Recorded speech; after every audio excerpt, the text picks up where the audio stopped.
tanigu dhexnoole dhaawacaynu ku gaarin dhibanka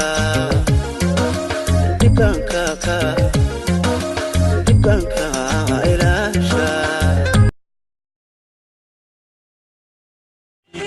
ku dhaawacay mid ma ku sheega kaale dukankii macmacaanka yaa loo dhan adig ayaa ka macaan badan asxaabta qaaliga ah waxaan maanta idin sheegi rabaa cadaanka iyo Soomaaliga qaabka ay u dhaqmaan nin cadaan ah markuu juice uu cabayo saan u qabtaa saan waana lagu dul sheekaystaa Soomaalidu ma midka Soomaali horta saan u qabana saan markuu qabto igu soo dar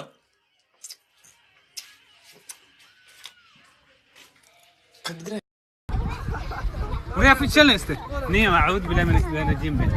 وحقوها نيو ميك اب اكوها فول حمدان انت لا يابه بدارتان انت لا يابه برو ميك اب كوسو غده markii sad dadka gabdhaha hal marko ama marmarko iska marsanayeen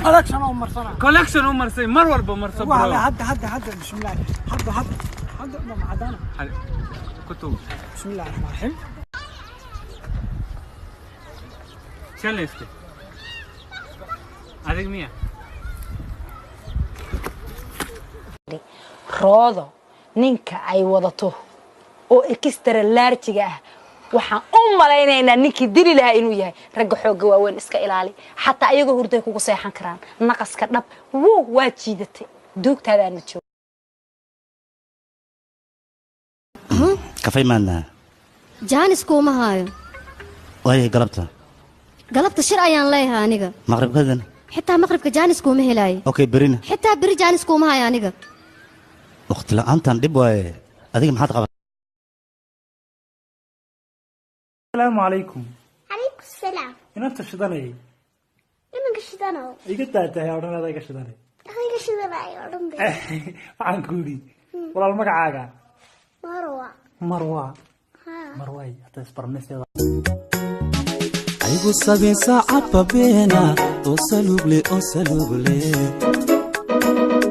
xubbi suuban hasagsaagin saxmi maaye samirkaaga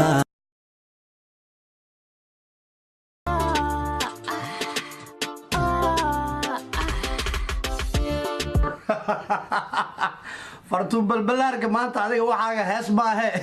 malaayuumbiga xamar weyne aad sideed u soo cuntay